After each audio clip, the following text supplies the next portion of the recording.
Solar cell का use किया जाता है सोलर एनर्जी को, यानी कि सन से आने वाले जो रेडिएशंस हैं उनको इलेक्ट्रिकल एनर्जी में कन्वर्ट करने के लिए। मतलब अगर आप सन से आने वाले रेडिएशंस को, सन से आने वाली जो लाइट एनर्जी है एक तरह से, उनको कन्वर्ट करना चाह रहे हो किसके अंदर, इलेक्ट्रिकल एनर्जी में, तो उसके लिए हम क्या यूज करेंगे, सोलर सेल यूज करेंगे। सोलर सेल दिखने में कैसा होगा, तो मैं यहाँ पे सोलर सेल का डायग्राम बना रहा हूँ। सोलर सेल के अंदर क्या होता है कि एक पीएन जंक्शन होता है। क्या चीज होगी इसके अंदर, एक पीएन जंक्शन होगा। ऊपर वाली साइड क्या है पी, नीचे वाली साइड क्या है एन। फिर यहाँ पे ये जो सोलर सेल है इससे इलेक्ट्रिकल एनर्जी प्रोड्यूस होगी, तो उसको आउटपुट में लेने के लिए हम क्या करते हैं, यहाँ पे नीचे वाली साइड में एक मेटल की प्लेट लगा देते हैं, ताकि जो भी वोल्टेज या पोटेंशियल डिफरेंस प्रोड्यूस हो उसको आउटपुट में लिया जा सके। ऊपर वाली साइड में क्या होता है, मेटल की छोटी छोटी स्ट्रिप्स लगी होती है बीच बीच में, क्योंकि इसके ऊपर लाइट गिरेगी, तो लाइट अगर पूरा ही शीट लगा देंगे मेटल की तब तो लाइट इसके अंदर इंटर ही नहीं कर पाएगी, तो बीच बीच में गैप होता है और उन गैप से लाइट इस सोलर सेल के ऊपर इंसिडेंट होगी और जंक्शन तक पहुंच जाएगी। मतलब इस तरीके से इस पी साइड को हम बहुत पतला रखते हैं। ये जो पी एन जंक्शन होता है इसमें पी वाली जो साइड होगी ना इसको पतला रखा जाता है। पतला रखने का रीजन, ताकि जो भी लाइट इसके ऊपर गिरे वो जंक्शन तक पहुंच पाएगी। यहाँ पे जो जंक्शन होगा ना वहां तक पहुंचनी चाहिए, तो इसके लिए हम जो पी साइड है उसको काफी पतला रखते हैं। फिर यहाँ पे जो भी इलेक्ट्रिकल एनर्जी प्रोड्यूस होगी उसको किसी रेजिस्टेंस को दे देंगे ताकि उसमें से करंट फ्लो।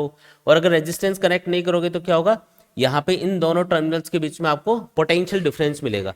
भाई अगर रेजिस्टेंस कनेक्ट कर दोगे तब तो उसमें करंट फ्लो हो जाएगा, और अगर रेजिस्टेंस कनेक्ट नहीं करोगे तो क्या मिलेगा, तो पोटेंशियल डिफरेंस मिलेगा, जिसको आप चाहो तो यूज कर सकते हो। तो यहाँ पे हम एक रेजिस्टेंस कनेक्ट कर देते हैं जिसको बोला जाता है लोड रेजिस्टेंस। और उस लोड रेजिस्टेंस का काम ये है कि जो भी वोल्टेज या जो भी पोटेंशियल डिफरेंस प्रोड्यूस हो उसको यूज करना, ठीक है। और इसके ऊपर प्रोटेक्शन के लिए फिर क्या होती है, एक ग्लास की शीट लगी होती है ताकि खराब नहीं हो ये। तो जो सोलर पैनल होता है ना उस पर बहुत सारे सोलर सेल लगे होते हैं छोटे छोटे, और जो सोलर पैनल होता है उसके ऊपर एक ग्लास की शीट लगी होती है प्रोटेक्शन के लिए, ताकि भी उस पर कोई चीज़ गिर जाए या तो वो टूटे फूटे नहीं, सोलर सेल खराब नहीं हो। इसलिए क्या है, ये है ग्लास विंडो, ग्लास की बनी हुई विंडो है, ठीक है। अच्छा ये क्या है, ये दोनों क्या है, तो ये मेटल कॉन्टैक्ट्स हैं, इसको आप मेटल फिंगर्स बोल सकते हो। तो ये जो मेटल की शीट अपन ने लगा रखी है इसका काम क्या है, आउटपुट लेने के लिए, ठीक है। अच्छा यहाँ पे ये जो जंक्शन होगा इसके दोनों साइड में आयंस की लेयर्स होंगी। ये आपको पता ही है कि जो पी साइड होती है उधर कौन से आयन होते हैं, जो पी साइड होगी उधर कौन से आयन होते हैं, नेगेटिव आयंस होते हैं, ठीक है। और जो एन साइड होगी उधर कौन से आयंस होंगे, पॉजिटिव आयंस होंगे। तो इधर पॉजिटिव आयंस हैं और इधर क्या है, नेगेटिव आयंस हैं। अब ये भी आपको पता है कि पी साइड में क्या होते हैं, बहुत सारे पी साइड में बहुत सारे होल्स होते हैं और एन साइड में बहुत सारे फ्री इलेक्ट्रॉन्स होते हैं। अभी उनका कोई खास यूज नहीं है इसलिए मैं यहाँ पे शो नहीं कर रहा। अब ये काम कैसे करेगा उसको समझते हैं। जैसे ही सन से आने वाले रेडिएशन इस सोलर पैनल के ऊपर या सोलर सेल के ऊपर इंसिडेंट होते हैं, तो ये क्योंकि पी साइड को आपने काफी पतला रखा हुआ है तो ये सोलर रेडिएशन कहाँ तक चले जाते हैं, जंक्शन तक चले जाते हैं। ये जो जंक्शन है ना यहाँ तक पहुंच जाएंगे ये रेडिएशन। और ये जो रेडिएशन है इनमें कुछ एनर्जी भी होगी, क्योंकि ये जो रेडिएशंस हैं ये क्या होते हैं, एक्चुअल में फोटॉन्स होते हैं। लाइट के फोटॉन्स होंगे या एनर्जी के फोटॉन्स होंगे, और वो एनर्जी के फोटॉन जैसे ही जंक्शन के पास पहुंचेंगे, जंक्शन के ऊपर पहुंचेंगे, तो इस जंक्शन में क्या होता है कि जो इलेक्ट्रॉन होल है वो आपस में डिफ्यूज होके और ये आयंस की लेयर बना देते हैं। आपको पता होगा कि एन साइड से जब इलेक्ट्रॉन और पी साइड से जब होल ये आपस में रिकम्बाइन होते हैं तो ये डिप्लेशन रीजन बनता है। डिप्लेशन लेयर कब बनेगी, जब इधर से इलेक्ट्रॉन और इधर से होल आके रिकम्बाइन होंगे, तो उस रीजन में ना तो कोई इलेक्ट्रॉन देखने को मिलेगा और ना ही कोई होल देखने को मिलेगा, क्योंकि यहाँ के इलेक्ट्रॉन होल आपस में क्या हो गए, कंबाइन हो चुके हैं। तो ये रेडिएशन क्या करेंगे, वापस उन बॉन्ड्स को तोड़ने का काम करेंगे। पहले तो रिकम्बाइन हो गई तो ये डिप्लेशन लेयर बन गई, लेकिन ये रेडिएशन यहाँ पे इंसिडेंट होंगे तो इससे क्या होगा, इससे यहाँ पे जो बॉन्ड बने होंगे, इलेक्ट्रॉन होल आपस में कंबाइन हुए होंगे, वो वापस से टूटना स्टार्ट हो जाते हैं, वो बॉन्ड टूटते हैं। और बॉन्ड टूटने से क्या होगा, इलेक्ट्रॉन और होल पेयर में जनरेट होने स्टार्ट हो जाएंगी। ये जो पॉजिटिव आयन की लेयर है ये क्या करेगी, इलेक्ट्रॉन्स को अपनी तरफ अट्रैक्ट करेगी। तो इलेक्ट्रॉन तो आ जाएंगे नीचे वाली साइड में, जो भी इलेक्ट्रॉन फ्री होंगे वो कौन सी साइड में आ जाएंगे, नीचे वाली साइड में, एन वाली साइड में आ जाएंगे। और जो होल फ्री होंगे, होल इन पॉजिटिव नेगेटिव आयन से अट्रैक्ट होंगे, तो जो होल है वो इन नेगेटिव आयंस की तरफ चले जाते हैं, तो होल चले गए इन नेगेटिव आयंस की तरफ।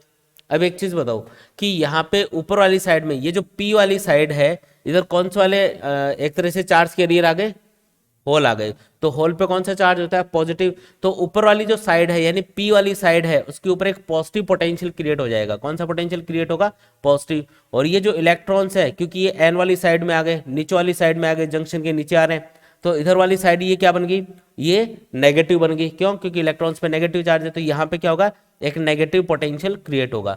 तो आप क्या देख रहे हो कि ऊपर वाली जो साइड है उधर तो पॉजिटिव पोटेंशियल क्रिएट हुआ और नीचे नेगेटिव, तो इसकी वजह से क्या होगा, यहाँ पे एक potential difference delta we produce हो जाएगा। और अगर आप इस पोटेंशियल डिफरेंस को यूज करना चाह रहे हो तो यहाँ पे जैसे आपने एक रेजिस्टेंस लगा दिया या कोई भी छोटा मोटा डिवाइस लगा दिया जिससे उस पोटेंशियल डिफरेंस को यूज किया जा सके।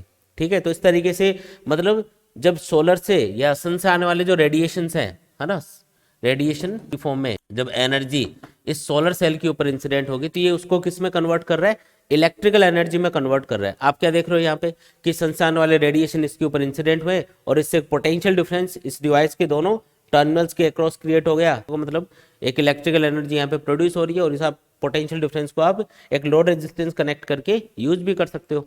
तो क्या चीज समझ में आई यहाँ पे कि ये जो सोलर सेल है ये क्या करेगा, सन से आने वाले रेडिएशंस को यानी कि रेडिएशन एनर्जी को या लाइट एनर्जी को किस में कन्वर्ट करेगा, इलेक्ट्रिकल एनर्जी में कन्वर्ट करने का काम करेगा।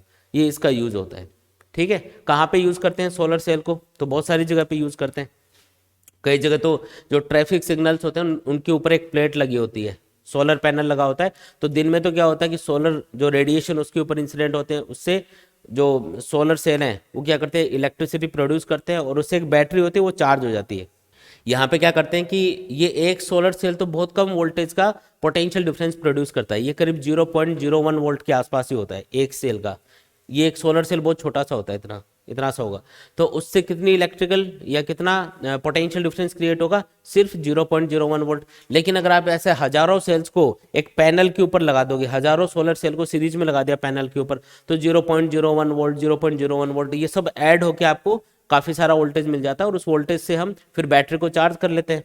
अब दिन में तो क्या होगा, वो बैटरी चार्ज होगी, जैसे अपने इन्वर्टर की बैटरी चार्ज होती है वैसे ये जो बैटरी होगी वो इन सोलर सेल से क्या होगी, चार्ज हो जाएगी दिन में। और नाइट के टाइम पे जब आपको जरूरत पड़ेगी उस एनर्जी की, आपको लाइट जलानी है और कुछ चलाना है, कोई चीज़ ऑपरेट करनी है, तो आप उस इलेक्ट्रिकल एनर्जी को यूज़ कर सकते हो। दिन में भी यूज़ किया जा सकता है उस एनर्जी को, लेकिन नॉर्मली अपन क्या करते हैं, सोलर पैनल यूज़ करके बैटरी को चार्ज कर लेते हैं और नाइट के टाइम पर जब लाइट नहीं होती तो हम उस इलेक्ट्रिकल एनर्जी को यूज़ कर लेते हैं। तो डे टाइम पे हम बैटरीज को चार्ज करने के लिए सोलर पैनल यूज़ कर सकते हैं, सोलर सेल यूज़ करते हैं और फिर नाइट में उसको यूज़ किया जाता है। इसके अलावा आपने देखा होगा जो सोलर पैनल हैं वो यूज़ किए जाते हैं सैटेलाइट्स के ऊपर। जो सैटेलाइट हम भेजते हैं ना यहाँ से अर्थ से, जो अर्थ के चारों तरफ रिवॉल्व करते हैं, तो वो जो आर्टिफिशियल सैटेलाइट्स होते हैं उनको इलेक्ट्रिकल सप्लाई देने के लिए उनके ऊपर उसकी बॉडी होती है ना सैटेलाइट की, उसके ऊपर सोलर पैनल लगे होते हैं।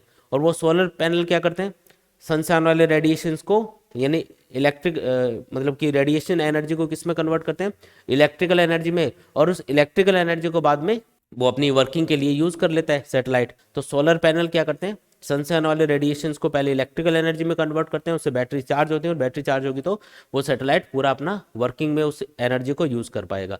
तो सैटेलाइट्स वगैरह में यूज करते हैं। ठीक है, तो ट्रैफिक सिग्नल्स में यूज़ करते हैं या घरों के ऊपर भी लगाए जाते हैं। आज के टाइम पे तो काफ़ी लोग सोलर पैनल यूज़ करने लगे। सोलर पैनल से फ़ायदा ये होता है कि जैसे अपने छत के ऊपर अपन ने बहुत सारे सोलर पैनल लगा दिए तो सन से आने वाले जो रेडिएशन एनर्जी है उसको हम इलेक्ट्रिकल एनर्जी में कन्वर्ट करके अपने घर के जितने भी इंस्ट्रूमेंट्स हैं सारे चला सकते हैं उससे। तो काफ़ी यूजफुल चीज़ है ये सोलर सेल। अच्छा, इसमें एक ग्राफ हम ड्रॉ करते हैं जो कि यहाँ पे ड्रॉ किया जाएगा कि किस तरीके से आपको आउटपुट वोल्टेज या करंट मिल रहा है। ठीक है, देखो वोल्टेज और करंट के बीच में मैं एक ग्राफ ड्रॉ कर रहा हूँ। अगर ये दोनों टर्मिनल्स ओपन होते, ये दोनों टर्मिनल्स ओपन होते, यहाँ पे रेजिस्टेंस कनेक्ट नहीं करता, तो यहाँ पे जो पोटेंशियल डिफरेंस मिलता उसको हम बोलते हैं ओपन सर्किट वोल्टेज। क्या बोलते हैं उसको, ओपन सर्किट, क्योंकि ओपन होता तो पोटेंशियल डिफरेंस मिलता। तो मान लो कि जो रेडिएशन है उससे जो पोटेंशियल डिफरेंस क्रिएट हुआ वो इतना है, इसको बोलेंगे VOC। VOC का मतलब है ओपन सर्किट वोल्टेज। और अगर यहाँ पे एक रेजिस्टेंस कनेक्ट कर दिया तो क्या होगा, उस रेजिस्टेंस की वजह से सर्किट कंप्लीट हो जाएगा और इसमें से करंट फ्लो हो जाएगा। तो ये जो करंट होगा इसको हम बोलेंगे शॉर्ट सर्किट करंट। क्या बोलेंगे इसको, short circuit current. Short circuit मतलब आपने दोनों टर्मिनल्स को आपस में शॉर्ट कर दिया तो इससे करंट फ्लो गया इसमें, तो उसको क्या बोला जाता है, शॉर्ट सर्किट करंट। तो इतने वोल्टेज के लिए इतने वोल्टेज या इतने पोटेंशियल डिफरेंस से कितना शॉर्ट सर्किट करंट मिलेगा, तो मान लो इतना मिल रहा है, तो उसको आई एस सी लिखेंगे और इसको ऐसे कनेक्ट कर देंगे ग्राफ को, जो ये बताएगा कि इतने वोल्टेज से इतना शॉर्ट सर्किट करंट मिल रहा है। अगर आप रेडिएशन की इंटेंसिटी बढ़ा देते हो, मतलब अब दिन में क्या होता है कि अलग अलग टाइम पे रेडिएशन की इंटेंसिटी अलग अलग होती है, सुबह शाम थोड़े कम रेडिएशन इंसिडेंट होते हैं और दोपहर में फुल लाइट आती है, मतलब फुल रेडिएशन आते हैं सोलर पैनल के ऊपर, तो ज़्यादा वोल्टेज और ज़्यादा करंट मिल पाता है। तो अगर रेडिएशन की इंटेंसिटी ज़्यादा है तो वोल्टेज थोड़ा सा ज़्यादा प्रोड्यूस होगा, वी ओ सी डैश बोल देते हैं, और इससे जो शॉर्ट सर्किट करंट फ्लो होगा वो भी क्या होगा, पहले से थोड़ा ज़्यादा होगा। तो ये शॉर्ट सर्किट करंट क्या होता है, थोड़ा ज़्यादा प्रोड्यूस होता है। इस पर एक क्वेश्चन आता है कई बार एग्जाम में, आपके नोट्स में दिया हुआ है, मैं वैसे बता देता हूँ। कई बार हमको पूछा जाता है कि ये जो सोलर सेल है इसको बनाने के लिए हम गैलियम आर्सेनाइड ये क्यों यूज़ करते हैं। तो ये जो गैलियम आर्सेनाइड होता है, इसकी खास बात ये होती है कि गैलियम आर्सेनाइड के लिए जो एनर्जी बैंड गैप है वो 1.5 इलेक्ट्रॉन वोल्ट होता है। कितना होता है, 1.5 इलेक्ट्रॉन वोल्ट के बराबर होगा। अगर आप गैलियम आर्सेनाइड यूज़ करते हो इसको बनाने के लिए, सोलर सेल को बनाने के लिए, तो इससे एनर्जी बैंड गैप कितना होता है, एनर्जी बैंड गैप होता है 1.5 इलेक्ट्रॉन वोल्ट। अब सन से आने वाले जो रेडिएशंस हैं, सन से बहुत सारे रेडिएशन आते हैं, हर टाइप की इलेक्ट्रोमैग्नेटिक वेव आती है, लेकिन सन से आने वाले रेडिएशंस में से उनमें से ऐसे फोटोन जो बहुत ज़्यादा होंगे उनकी एनर्जी किसके बराबर होगी, 1.5 इलेक्ट्रॉन वोल्ट के आसपास होती है। हम ये चाहते हैं कि जितने भी रेडिएशंस आ रहे हैं सन से मैक्सिमम उसको यूज़ कर पाए, तो हम क्या करते हैं, गैलियम आर्सेनाइड यूज़ करते हैं। इससे एनर्जी बैंड गैप कितना क्रिएट हो गया, 1.5 इलेक्ट्रॉन वोल्ट के बराबर। अब जैसे ये रेडिएशन इस सोलर सेल के ऊपर गिरेंगे तो ये क्या करेंगे, ये जो सोलर सेल है उन रेडिएशन को प्रॉपरली यूज कर पाएगा।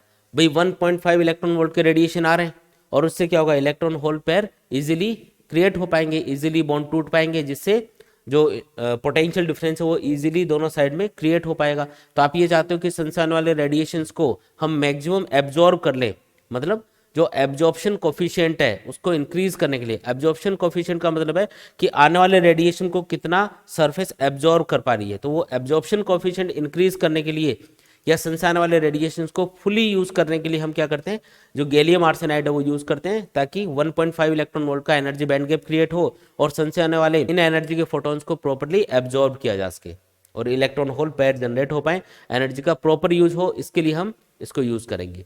ठीक है, तो ये सोलर सेल के यूज हो गए, एक तरह से काफ़ी जगह यूज करते हैं। सोलर पैनल के तौर पे हम खेतीबाड़ी में भी यूज करते हैं, इसको इरिगेशन के लिए भी यूज किया जाता है। खेतों में लगे होते हैं सोलर पैनल, जिससे पंप वगैरह को चलाने के लिए यूज किया जाता है। उससे क्या होता है कि जो पंप है उसको अलग से इलेक्ट्रिकल सप्लाई की जरूरत नहीं होती, आप सोलर पैनल लगा दो 2-3 बड़े बड़े, और इससे क्या होगा, उस सोलर पैनल से ही उस पंप को इतनी एनर्जी मिल जाती है कि वो ज़मीन से पानी खींच के खेतीबाड़ी में उसको यूज़ कर पाता है। तो हम इरिगेशन में यूज़ करते हैं, ट्रैफिक सिग्नल्स के ऊपर लगे होते हैं, घरों के ऊपर लगे होते हैं, बहुत सारी जगह इनका यूज होता है, सैटेलाइट में यूज होता है। तो ऐसे काफ़ी जगह इन सोलर पैनल्स का या सोलर सेल्स का यूज होगा।